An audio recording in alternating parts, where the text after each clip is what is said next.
지도자라면 마땅히 지모, 신의, 인애, 용기, 위엄이 있어야 한다. 그중 지모의 유무가 승패를 결정짓는 관건이라고 봅니다. 사업에서 필요한 유능한 기술을 제갈공명의 책략에 대비하여 익힙니다. 철저한 분석과 판단으로 우리의 사업을 보다 높여줄 최고의 책을 소개합니다.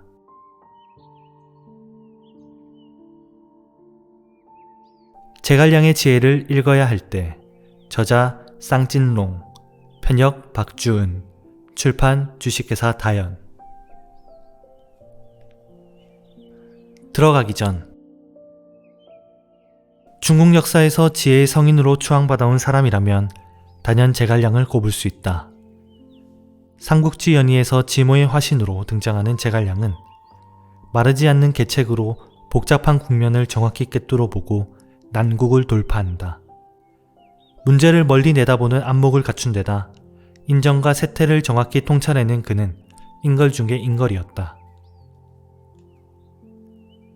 모종강은 제갈량에 대해 이렇게 말한다. 역사 속에 수많은 현인, 재상이 있었지만 만고에 걸쳐 그 이름을 떨친 이는 제갈량뿐이다.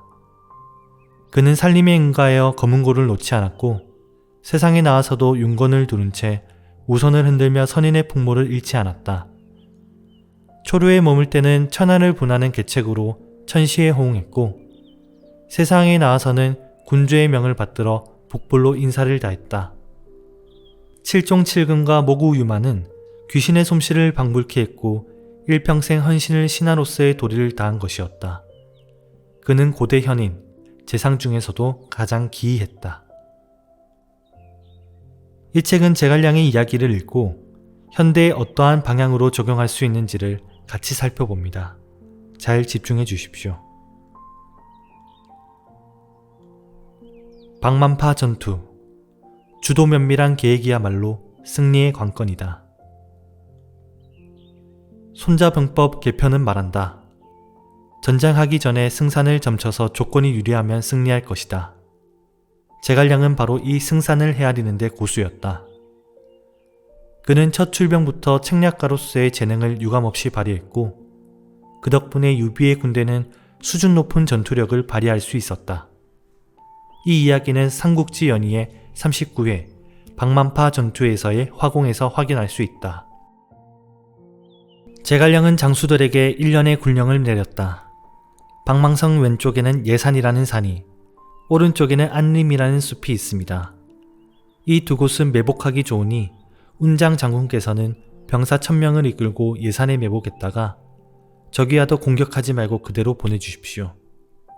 그들의 군량은 필시 후방에 있을 터이니 남사에서 불길이 치솟거든 곧바로 출격해 군량과 마초를 불태우십시오. 익덕 장군께서는 군사 1000명을 이끌고 안림 뒤편의 계곡에 매복해 있다가 남쪽에서 불빛이 보이거든 곧바로 방망성의 군량을 불태우십시오. 관평과 유병은 인화물을 준비하고서 군사 500을 이끌고 방망성 뒤편에 기다리고 있다가 적들이 들이닥치면 화공을 퍼부으시오. 이어 제갈량은 번성 소해대장 조자룡에게 사람을 보내어 적들과 싸울 때 이기려 하지 말고 저주라 당부했다. 그러고는 유비에게 말했다. 주공께서는 직접 군대를 이끌고 가서 뒤를 받쳐주십시오. 모든 군대가 제 계획대로만 움직인다면 아무 문제 없을 것입니다. 이때 관우가 물었다. 저희가 모두 적을 상대하려 나가면 선생께서는 무얼 하시는지요? 저는 성을 지켜야죠. 그러자 장비가 비웃듯이 말했다.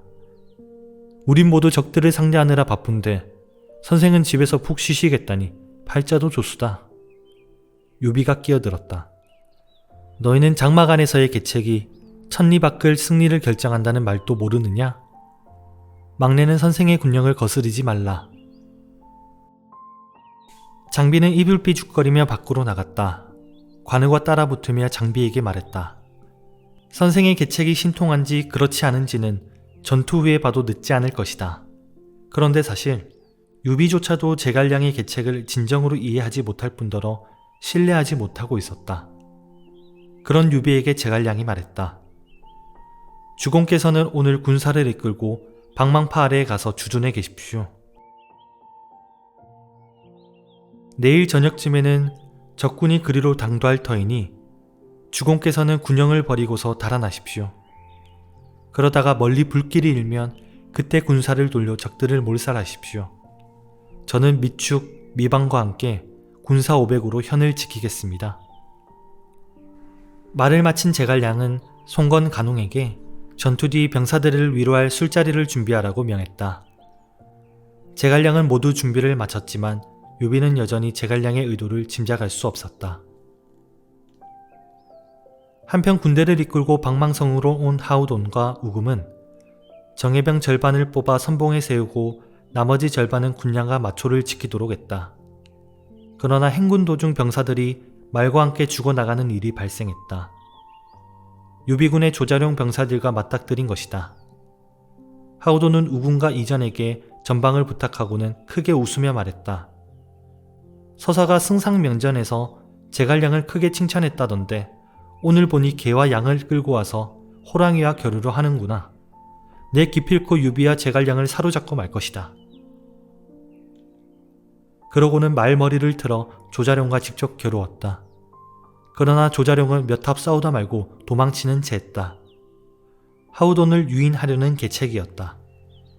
조자룡이 10여리쯤 달아났을 때 문득 포화 소리가 들렸다.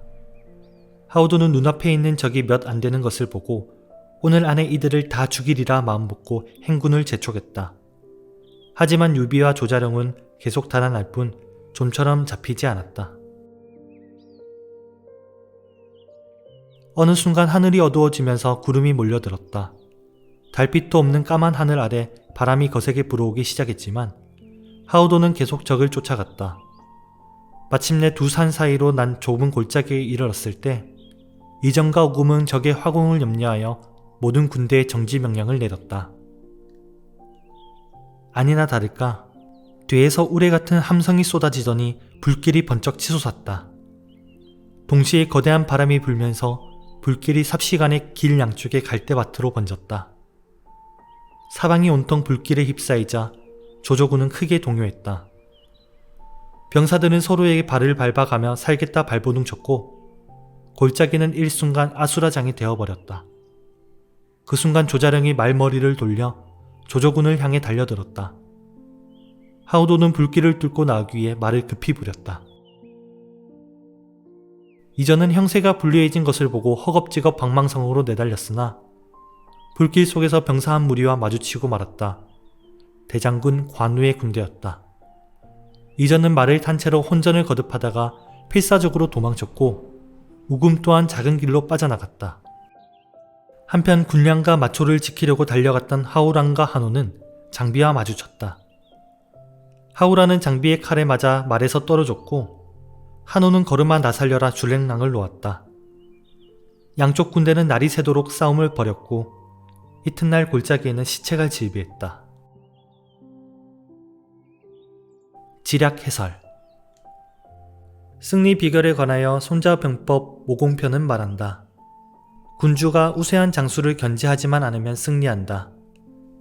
유비는 제갈량이 용병의 귀재임을 알았기에 그에게 군사 지휘권을 모두 넘겨준다.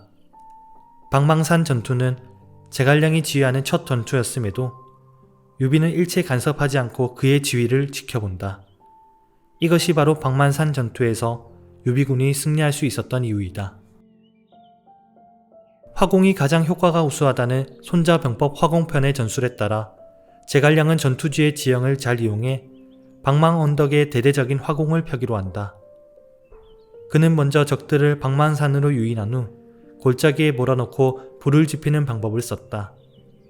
이렇게 하면 적을 살상하는 동시에 아군에게는 빛으로 신호를 전달할 수 있기 때문이다. 실제로 매복해 있던 관우와 장비는 이 불빛을 보고 일어나 적군을 공격했다. 조조군은 주적으로 월등히 우세했지만 적의 기습에 무방비로 노출되면서 완패하고 만다. 제갈량은 조조의 10만 대군을 수천의 병력으로 무찌를 수 있었다. 손자병법 형편은 말한다. 승리하는 군대는 승리할 모든 조건을 만들어 놓고 전투에 돌입하는 반면 패하는 군대는 일단 전쟁에 돌입한 후에 승리하고자 한다. 조자룡과 하우돈이 접전을 벌일 때 제갈량은 이미 승리의 모든 조건을 마련해 놓고 있었다. 반면 하우돈은 먼저 전쟁터에 뛰어들어 후퇴했다가 조자룡과 유비의 군대와 맞닥뜨리고는 우왕좌왕했다. 유비군의 병력이 훨씬 적었는데도 말이다. 하우돈은 손자병법 행군편에 적이 반쯤 진군하다가 반쯤 후퇴하는 것은 아군을 유인하기 위한 전략을 관가했고, 손자병법 개편의 비교지, 즉 적에게 얕보임으로써 적을 교만하게 함을 알지 못했다. 그랬기에 오늘 산야에 당도하기 전까지 저들을 다 죽이겠다고 호의롭게 큰 소리친 것이다. 결국 그는 제갈량이 파놓은 함정에 꼼짝없이 걸려들고 말았다. 활용. 어떤 일이든 그 시작은 전략과 정책 결정에 있으며 일의 성패 또한 처음에 세운 전략과 정책에 좌우된다. 방만파 전투는 사전에 완벽하게 계획된 전략적 배치 덕분에 빛나는 승리를 거둘 수 있었다. 전략은 언제 어디서나 무엇을 하든 꼭 필요한 요소이다. 일상생활에서도 마찬가지다. 의식주 중에 무엇 하나도 사전 계획 없이 얻을 수 있는 것은 없다.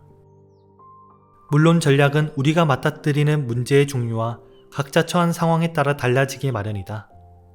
난이도와 중요성에 따라 문제의 종류도 천차만별이다. 예컨대 한 조직의 리더가 내리는 결정은 일상에서 개인이 하는 선택과는 전혀 다를 것이다. 특히 합당한 정책을 결정하는 능력은 조직의 리더가 반드시 갖추어야 할 자질이다. 리더의 정확한 정책 결정은 단순히 부하들에게 일의 밑그림을 그리게 하는 정도로 그치지 않는다.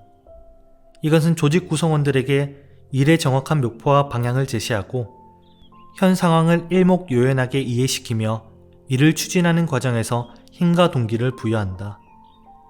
전략은 구성원 개개인에게 부여된 임무를 정확히 인식시키고 그 책임을 끝까지 다하도록 만듦으로써 처음의 목표에 온전히 부합하는 결과를 이끌어낸다. 땅을 내주고 퇴각하다. 큰 안목으로 작은 이익을 벌일 줄 아는 지혜. 사람은 누구나 끊임없이 전진하며 발전하기를 원한다. 그러나 그 과정은 그리 순탄하지 않다.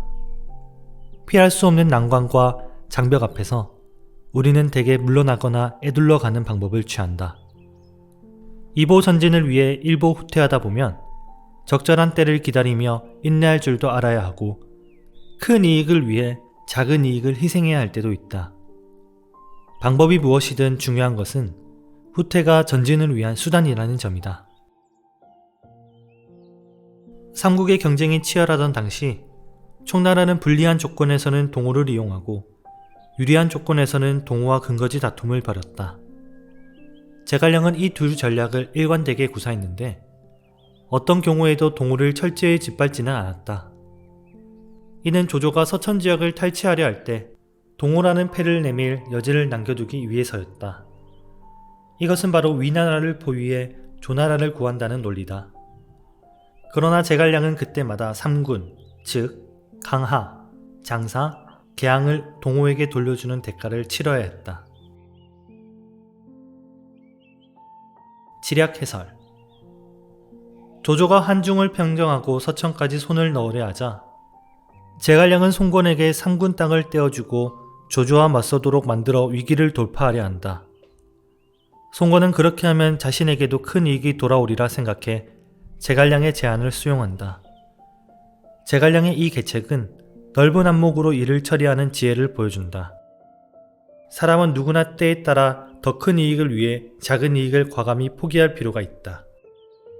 송건이 합비로 출병하면 조조의 군대가 물러날 것이므로 서천을 보존할 수 있다. 그러나 이를 위해서는 상군의 땅을 떼어주는 대가쯤은 치러야 한다. 눈에 보이는 실익 없이 말만으로 송건의 출병을 부추길 수는 없기 때문이다. 실제로 적이 사신으로 나아가 송건에게 상군 반항을 약속하자 송건은 신하들과 논의한 끝에 출병을 결정한다. 송건 입장에서도 조조는 멀리 한중 땅에 있으므로 이대로 승기를 잡아 합비까지 손에 넣는 것은 상책이었기 때문이다. 송건이 환성을 탈취하고 합비까지 진격해 들어오자 조조는 합의를 구하려고 지원군을 보낸다. 조조마저 뜻하지 않게 제갈량의 지휘에 따른 것이다. 활용. 이보 전진을 위한 일보 우태는 전쟁은 물론 일상생활에서도 흔히 쓰이는 전략이다. 적이든 친구이든 주변 사람들과의 관계가 항상 한 방향으로 유지되는 것은 아니다. 지혜로운 사람은 인간관계를 통해 경쟁자를 친구로 만들거나 친구를 경쟁자로 만든다. 이러한 관계 변화는 안타까운 일이지만 이익이라는 기준에서 볼 때 어쩔 수 없는 것이다. 이익 문제로 말미암아 인간관계가 무너지는 반면 이익을 매개로 새로운 친구를 사귀기도 하는 것이 우리의 현실이기 때문이다.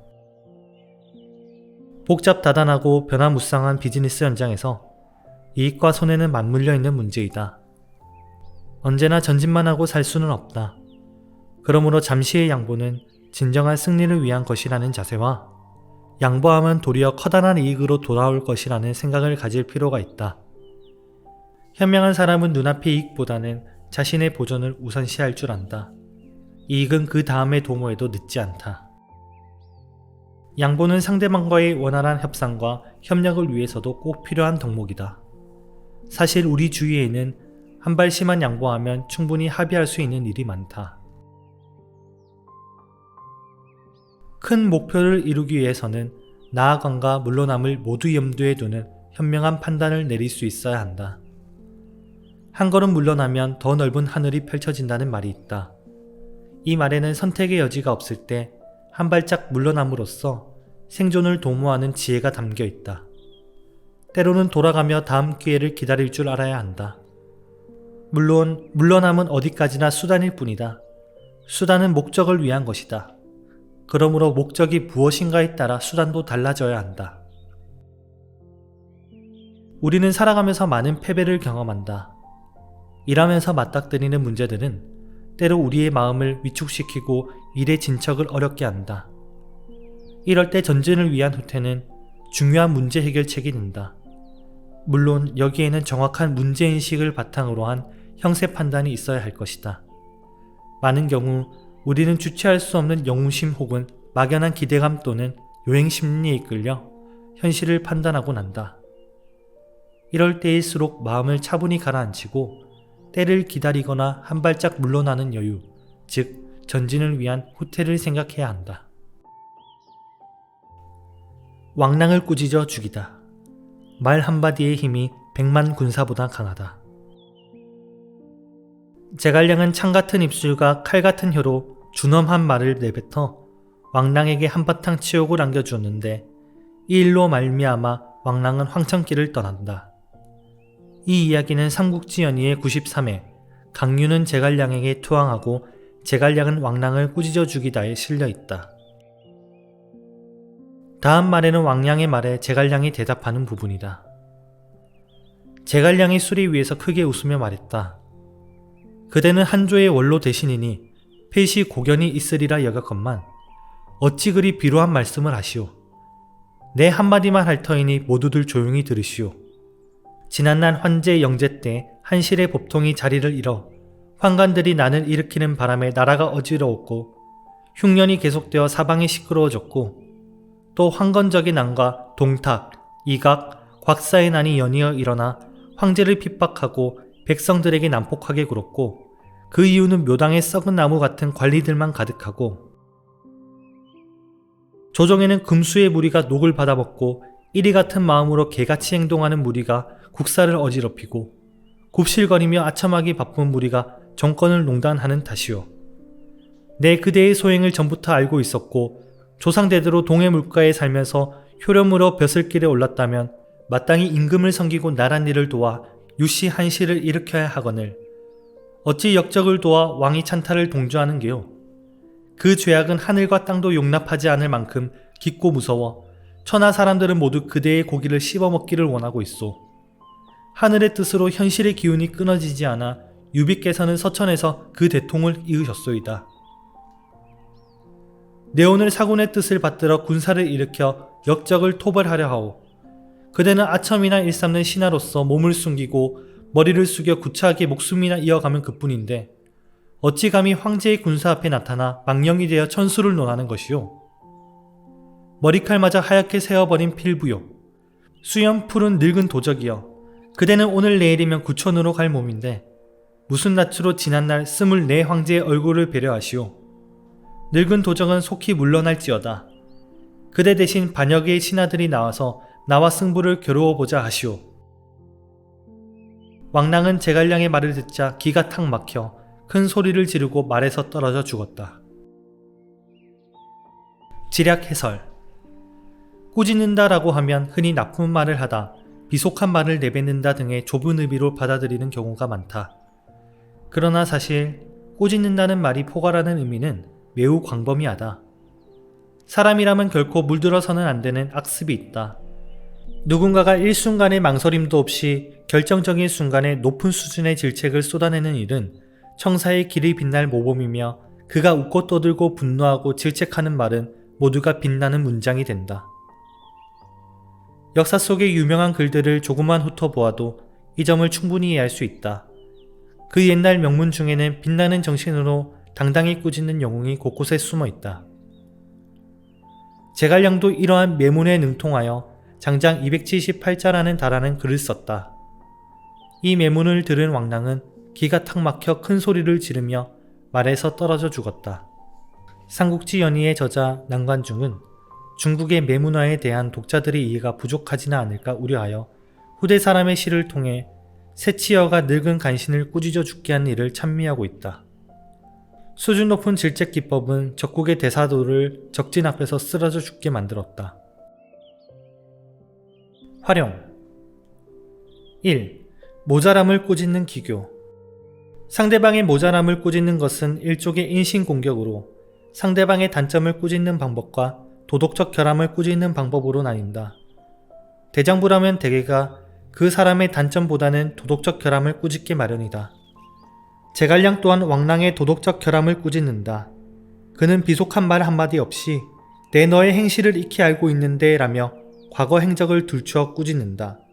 그가 내뱉은 심한 말이라고 해봐야 천하의 사람들이 모두 그대의 고기를 씹어먹기를 원하고 있소 정도이다. 2. 국가 정체성을 꾸짖는 기교. 상대국을 꾸짖을 때 가장 오래 사용해온 말은 적이다. 적은 춘추의 도라는 말에서 나왔다. 한 대의 원시 가문을 꾸짖을 때 쓴 말도 적 아니면 국적이다.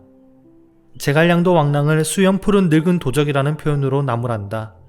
그 외에도 다른 표현으로는 필부가 있는데, 제갈량이 왕랑을 머리칼 하얗게 센 필부라고 욕하는 부분이 바로 그것이다. 필부라는 말이 여기로 쓰인 예는 맹자 양해왕 하의 필부의 용기로는 고작 한 사람을 상대할 수 있을 뿐이다. 맹자조차도 누군가를 욕한 것이다. 맹자는 국매의 창시자라 할 수 있는데 이러한 꾸짖음 또한 그 문화라 하겠다. 3. 상대방을 낮춰 꾸짖는 기교. 노예는 다른 사람에게 노역을 당하는 사람으로 지위가 매우 빈천했다.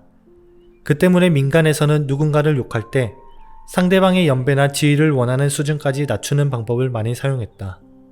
일례로 상대방의 실제 나이와 무관하게 이 젖비린내 나는 녀석이라고 말하는 것은 상대방의 나이를 내가 원하는 수준까지 낮추는 방법이다.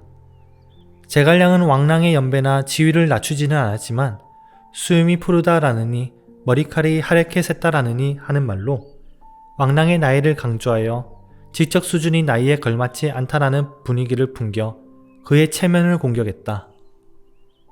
그래도 언어상의 공정을 가하느라 늙은 도적 옆에는 필부라는 말을, 푸른 수염 옆에는 하얀 머리칼이라는 말을 빠뜨리지 않고 있다.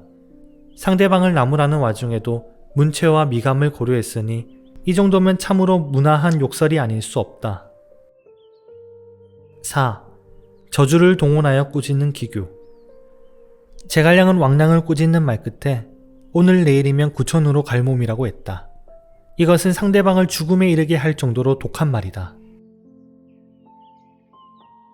도의적으로는 연장자를 높여야 마땅하지만 제갈량은 몇 번이나 왕랑의 하얀 머리칼을 강조한다.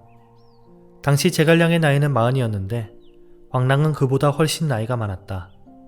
나이 어린 후배가 무력을 동원하지 않고 오로지 질책으로만 연장자를 죽음에 이르게 한 것이다. 제갈량이 너무한 것이라고? 천만에. 제갈량이 질책을 퍼붓기 전에 왕랑도 크게 한마디 했고 그 한마디의 수위도 결코 제갈량 못지 않았다. 그러나 제갈량은 화를 내거나 죽지 않았고 왕랑은 화가 나서 죽었다. 그런 의미에서 본다면 상대방을 욕할 때에는 귀교뿐만 아니라 상대방의 노기를 자극하는 것이 중요하다.